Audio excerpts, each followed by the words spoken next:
Assalamualaikum Assalamualaikum warahmatullahi warahmatullahi wabarakatuh. wabarakatuh. Sobat Cendikia, jumpa lagi dengan saya, Yanti. Dan saya Pujo, kita balik lagi di Bikin Bintang. Bikin bikin pincar. Bu Yanti, Yes, akhir-akhir sir. ini kalau kita nonton sosial media, Hmm. pasti banyak banget orang ya yang Hmm. menunjukkan bahwa mereka sedang bahagia banget. I'm Hmm. so happy gitu kan. Super Super happy. happy, lagi jalan-jalan di luar negeri, belanja Hmm. ini itu, Hmm. mobil baru, celana baru, baju baru, suami baru, Suami baru, istri istri baru. baru. Kemudian ada lagi di spektrum lain, Hmm. mungkin ada yang capitalizing atau menonjolkan betapa Hmm. sedihnya dia. Hmm. Guys, gue baru ditinggal pacar gue nih guys, nangis gitu. Tapi Guys, sebenarnya di barcode gua guys. ya ada barcode juga Hmm. ditunjukin gitu ya. Kalau Ya. enggak, intinya adalah spektrum yang sangat ekstrim dari bahagia sampai tidak bahagia itu semua bisa kita lihat di Ya. media sosial. Ya. Ya. Yang membuat kita jadi bertanya-tanya juga, Bu Yanti. Sebenarnya saya ini bahagia atau enggak? Ya. Ya. Ya.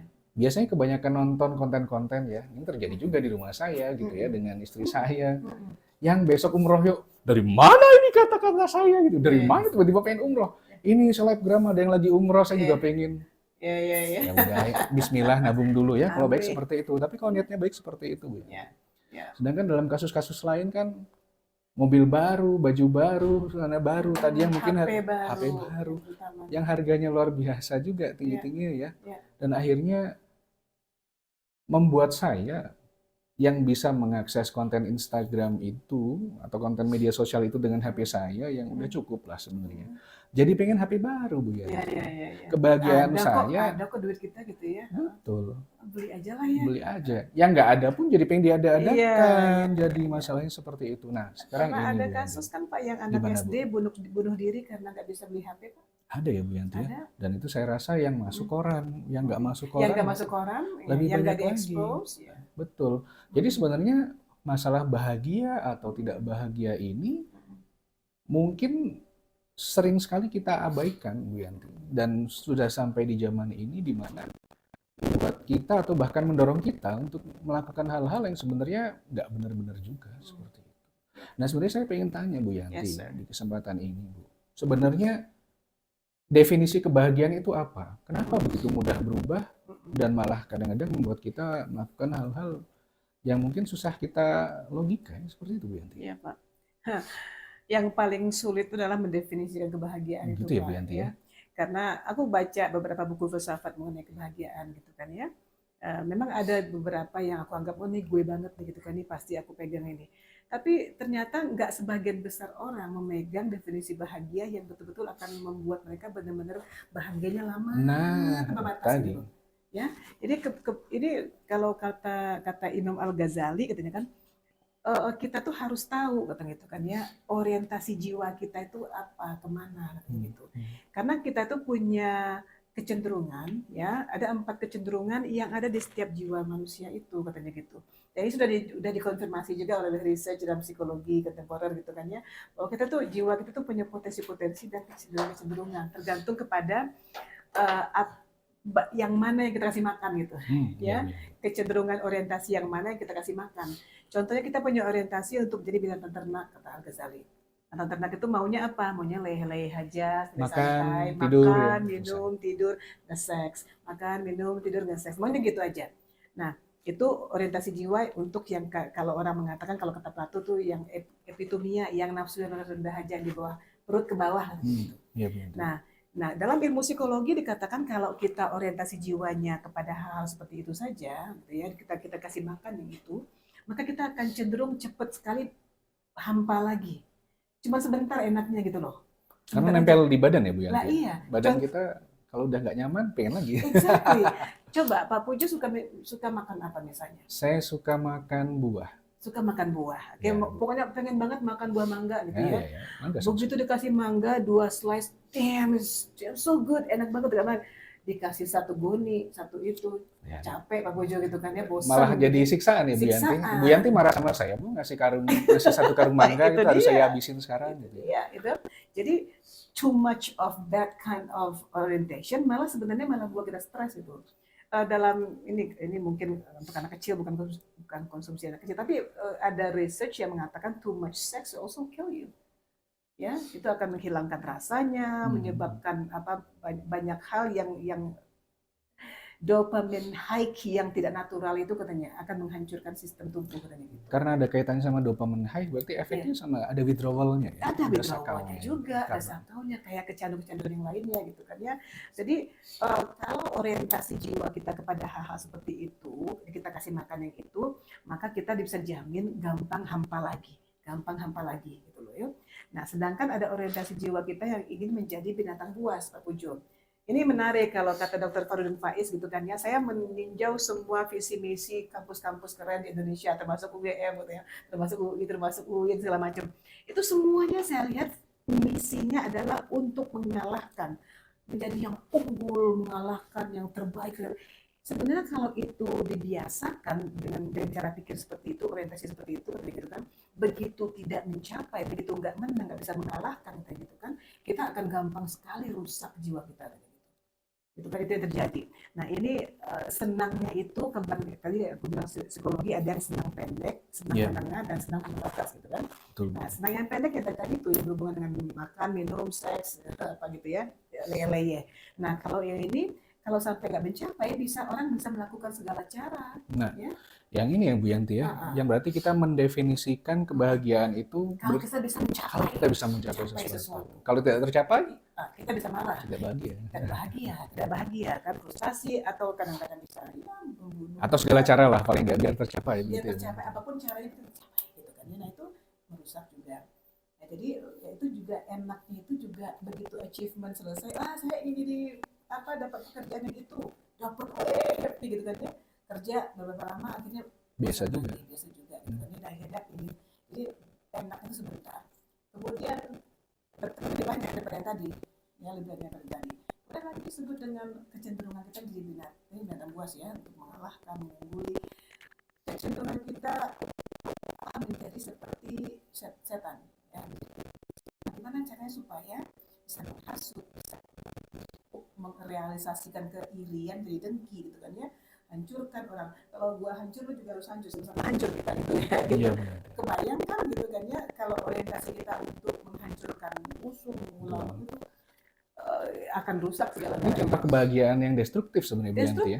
Istilahnya saya tidak bahagia karena saya tidak bisa menjadi teman saya yang lebih bahagia dari saya.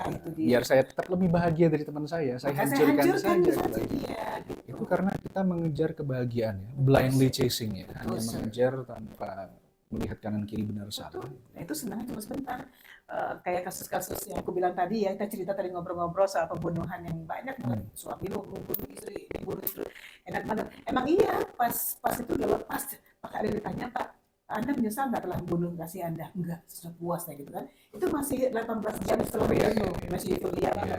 Tunggu aja ntar, nanti lama-lama juga akan, posisinya, aduh gitu kan ya.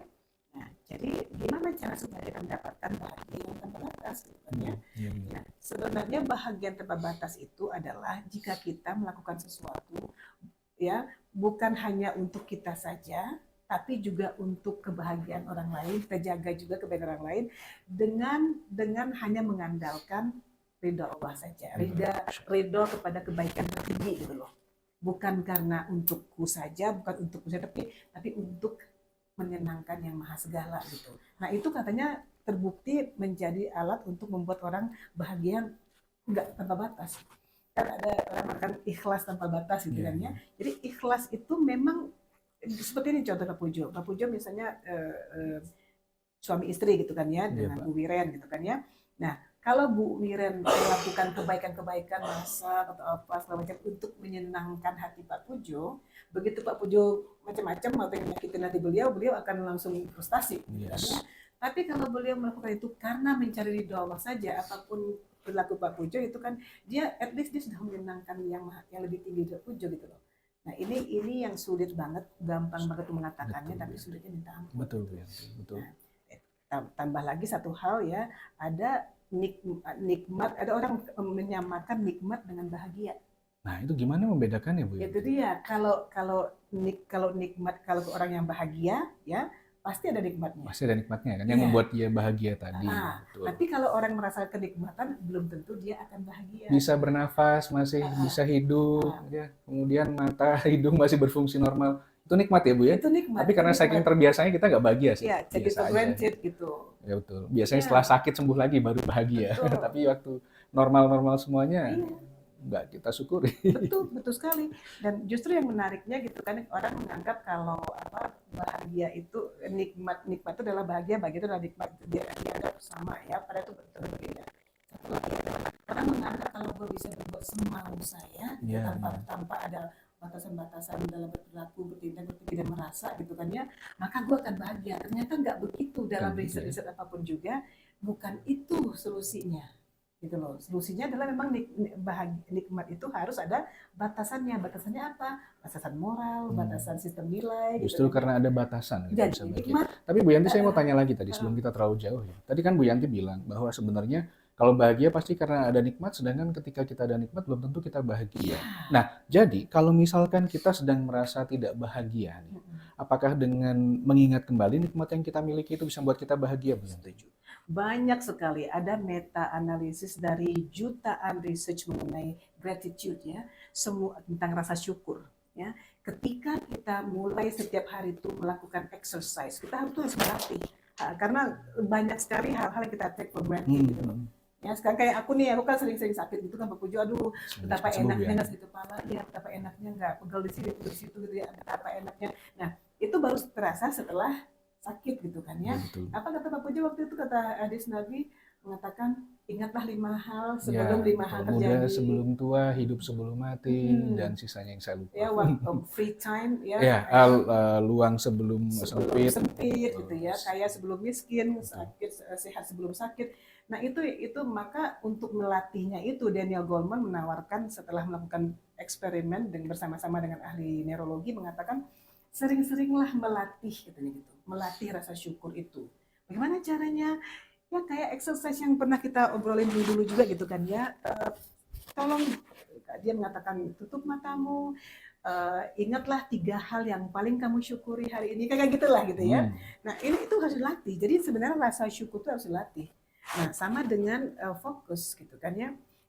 Orang kadang-kadang menganggap, waduh ini penemuan baru nih gitu kan. Oh, untuk bisa kita fokus untuk mengingat-ingat sesuatu yang baik hari ini segala macam itu kita harus dikasih dulu atau tarik nafas dulu segala macam gitu kan ya, dieksperimenkan. Padahal sebenarnya kalau kita lakukan saja ya, sholat dengan sempurna Pak, tumak nina kata Allah, dan ingat artinya, ingat terjemahannya, untuk shifting your focus kepada apa yang dibaca dan apa yang sedang dilakukan gitu kan ya.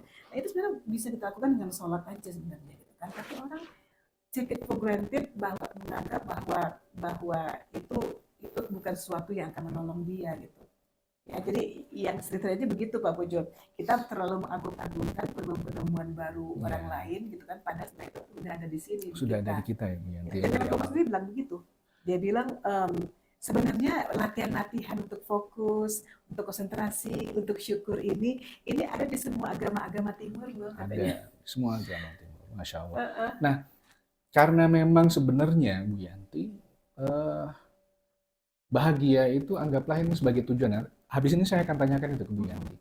Tapi sebenarnya dalam mencapai tujuan ini, itu kita tidak harus selalu berjuang untuk mendapatkan apa yang kita tidak punya ya. Bisa juga kita melatih diri kita untuk selalu bahagia atau untuk memberikan positivity lah di dalam diri kita ini agar kita tidak terlalu merasa bahwa kebahagiaan itu tidak ada dalam diri kita ya Bu Yanti ya sebenarnya.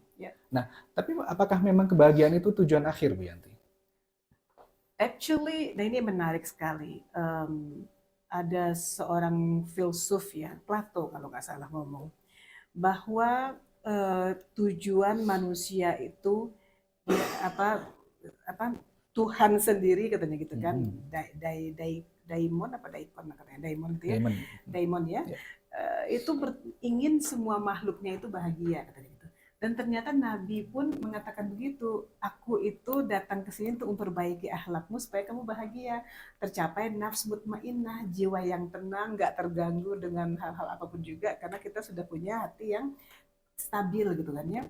Nah, memang berarti sebenarnya tujuan kita itu adalah apapun yang kita lakukan untuk berbahagia sebenarnya. Ya, apa tandanya kita sudah bahagia?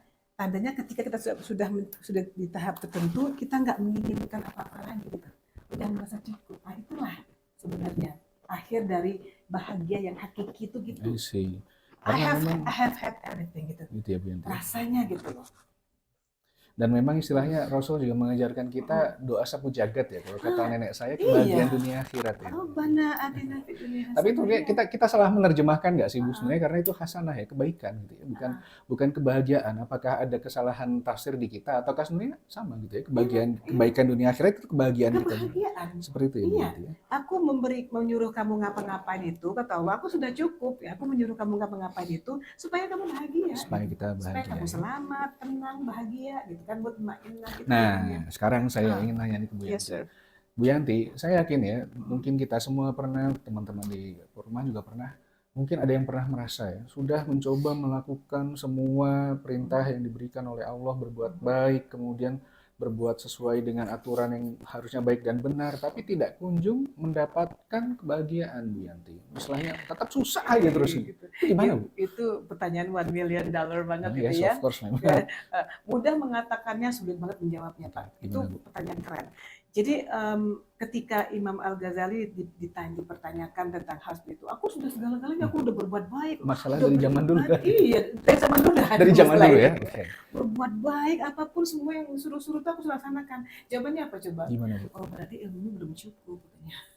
Maksudnya Begitu gimana? ya? Iya, tambah ilmumu tentang bagaimana cara. Mungkin ilmu belum cukup. Mungkin cara berpikirmu harus diperbaiki. Karena gitu. Jadi selalu kita cari lagi ilmu bagaimana ini untuk mengevaluasi bagaimana cara kita menghadapi dunia ini gitu. Nah, contohnya apa, Pak? Gimana, Ujo? Bu Yanti? Kemarin aku ngobrol di GITS Indonesia ya, di perusahaan IT gitu kan. Mereka bilang ada beberapa orang yang tanya, sama hampa, gak bahagia. Bagaimana ya Bu ya, katanya gitu. Sesuatu yang saya anggap tantangan dan problem, pada orang lain gak nganggap itu tantangan problem, kok bisa begitu? Iya, gitu kan. And I said, ya itu dia, karena orang itu lebih tahu dalam masalah ya, apa itu bahagia dan bagaimana cara mencari bahagia dan mengatur pola pikirnya. Gimana misalnya? Untuk Yanti, aku kasih contoh waktu itu, kami itu pernah kehilangan uang 100 juta lebih, Pak, dalam waktu 13 menit di ATM, gitu kan, pernah di scam orang gitu kan ya. Nah, ketika itu terjadi gitu kan ya, kalau Yanti yang sudah tahu bagaimana mengelola hati itu, karena akan mengatakan innalillahi wa inna ilaihi rajiun, langsung bilang Pak Dudung, Pak kita kurang sedekah Pak gitu kan, kurang sedekah kayaknya gitu kan ya. Nah, kalau Yanti yang belum tahu gitu kan ya, bahwa sebenarnya apapun yang terjadi pada diri kita itu sudah memang khusus untuk kita gitu kan ya, maka aku akan marah-marah, akan menyalah-nyalahkan penduduk, kenapa begitu, ini orang nggak adil banget, ini susah-susah ngumpulin duit, bukan gitu-gitulah ya gitu kan. Nah, jadi orang yang sama aja ketika sudah tahu dan ketika belum tahu beda. Bisa berbeda ya caranya kita merespon masalah ya, itu betul. gitu loh. Jadi seolah-olah segala sesuatu yang akan terjadi itu udah innalillahi wa inna ilaihi rajiun. Nggak lulus ini, Allahu akbar, innalillahi wa inna ilaihi rajiun. Udah bisa gitu. Kalau dulu kan, kenapa kamu tuh nggak begitu? Kenapa begitu? Main terus gitu contohnya gitu kan. Nah, ini sebenarnya kembali ke jawaban yang tadi, kenapa saya nggak merasakan bahagia padahal sudah melakukan sesuatu seperti yang disuruh gitu kan ya. Berarti you pertanyakan kembali cara you membuat interpretasi terhadap sebuah action itu gitu. Kalau kita masih menganggap bahwa kalau kita beribadah maka Allah akan memberikan kita kebaikan, ya kalau kita beribadah maka Allah transaksional akan transaksional. Ya, selama masih transaksional, masih berekspektasi, you will not get that happiness. Tapi berharap, yes, saya berikhtiar nih Allah, semoga engkau izinkan. Jadi apapun terjadi udah siap aja, udah keputusan Allah berarti gitu kan ya. After ikhtiar. Setelah ikhtiar ya Bu Yanti. Setelah ikhtiar. Dan tetap berhusnuzon ya memang Bu Yanti terhadap jalan Allah. Iya. Kalau kita menganggap ujian itu ke musibah itu atau bala itu sebagai kutukan, sebagai apa segala macam, kita akan menghadapinya secara negatif. Tapi ini kayaknya aku dikasih Allah kesempatan untuk mengevaluasi apakah aku sudah menyumbang dengan baik nih. Ya, kita waktu itu malah mikir gitu ya Pak, wah kurang bersedekah kita. Kenapa ini kok jadi begini? Harus dikeluarkan ya. Allah harus bantu mengeluarkan gitu ya, dengan paksa gitu kan. Ya, nah, itu yang aku maksud tadi itu, pertanyakan kembali, evaluasi kembali apakah sudah benar cara berpikir kita tentang alasan atau maksud mengapa sebuah kebaikan itu harus dilakukan gitu. Demi apa? Nah, dari yang sudah Bu Yanti terangkan tadi, Sobat Mm-mm. Cendekia sebenarnya sudah ada 2 trik nih. Mm. Sudah ada 2 trik gimana cara kita memunculkan kebahagiaan itu sendiri. Mm-mm. Yang pertama tadi bersyukur. Bersyukur, Betul. ya. Yang kedua tadi juga mengubah cara pandang Mm-mm. agar kita bisa lebih berhusnuzon. Iya, mengubah cara pandang kita tentang sebuah masalah, Betul. musibah dan bala itu sebagai sesuatu yang indah yang diberikan Allah supaya kita bisa menggunakan otak kita. Ini berita baiknya. Kemarin aku juga ngomong di sana itu ya. Berita baiknya otak itu sifatnya kan muscle, Yes. ya, persis seperti muscle gitu ya. Kita latih, kita pakai, dia akan membesar dan menggendut ya, fat and fluffy gitu Yes, ya. betul. Nah, jadi kalau kita dalam sebulan aja misalnya nggak dikasih masalah sama sekali sama Tuhan, itu artinya Tuhan lagi mungkin nggak lupa gitu sama kita gitu kan. Kenapa nggak dikasih masalah? Karena kalau dia sering nggak dikasih masalah, dia akan cenderung untuk mengecil. Nganggur soalnya, Nganggur ya, dia. gabut. Yes. Gitu. So wear and tear principle, apa yang dipakai itu yang akan berkembang. So makanya kita disuruh olahraga kaki gitu kan segala macam gitu kan, olahraga kepala supaya dia tetap berfungsi semuanya gitu. Ya, benar. Nah otak itu karena dia ada juga lah muscle ya, muscle yang terdiri atas protein, air gitu kan ya, itu kita harus selalu melatih dia bagaimana cara supaya besar, pakai terus. Nah aku masih ingat cerita para ahli sufi gitu ya, zaman kayak Ibnu Sina, Al-Khawarij, Al-Ghazali, Ibn Razi ya. Itu mereka kalau sebulan tuh Pak nggak dikasih masalah Pak, langsung pertanyakan, oh gimana nih? Udah istirahat sih, jangan-jangan udah dilupakan nih. Lupa nih gitu. Kan kalau ke masalah nggak bisa selesaikan. Nah, kalau kita sudah punya mindset seperti itu, ya, seperti dikatakan oleh Nabi, bahagia itu ada di dirimu sebenarnya. Nah, gitu. itu ya Bu Yanti ya. Ada di dalam kita ya. Yes. Jadi bukan mengharapkan bahagia dari luar, tapi you kelola hatinya. Kata apa? Gimana Pak? Jagalah hati. Gitu kan, kelola hati. Cara berpikir kita. Jadi begitu kita merasa kita sudah melakukan segala-gala yang baik, tapi tidak mendapatkan juga bahagia, itu seperti janjinya, mungkin kamu mengertinya salah. Akalmu dipakai untuk apa? Akal itu kan adalah sesuatu alat untuk memproses informasi yang didapatkan dari para detektifnya, yaitu panca indera kita. Coba pertanyakan, apa yang di panca inderaku dalam sehari ini ya? Apa ini ya? Jadi menjadi bahagia itu skill ya Bu Yanti ya? Yang bisa dilatih ya Bu? Bisa dilatih. Bisa dilatih. Yes. Okay. Jadi Sobat Cendekia, marilah kita tidak membebankan kebahagiaan kita pada suatu kondisi yang ketika itu tercapai baru kita bahagia. Jangan. Tapi kita harus selalu berlatih, selalu bahagia, dan itu nanti bisa menular ya Bu Yanti ya, kebahagiaan positivity kita ini. Ini yang menarik banget. Kemarin aku juga ngomong soal, pasti kaget gitu. Di Inggris ada sekarang ini, verifikasi nanti di Google ya. Di Inggris sekarang ada kementerian untuk loneliness. Orang-orang nggak bahagia. Wah, padahal kalau dari Monty Python saya tahunya mereka ada Ministry of Silly Walks, Ministry cara berjalan aneh. Ministry of Loneliness, sir. Ternyata katanya di UK sekarang ada sebuah pandemik ya, pandemik yang membuat pemerintah sangat ngeri karena banyak sekali orang yang lonely. Aduh. Bahkan statistiknya di Amerika juga sekarang dikatakan dari 2 orang dewasa di sana 1 pasti lonely. Yang satu lagi ngapain Bu? Ah itu dia. Mabar. Jadi wow gitu kan, jadi sebegitu empty-nya hati itu. Jadi kalau ada orang mengatakan lonely itu nggak punya teman atau nggak suka hangout dengan teman, itu salah gitu.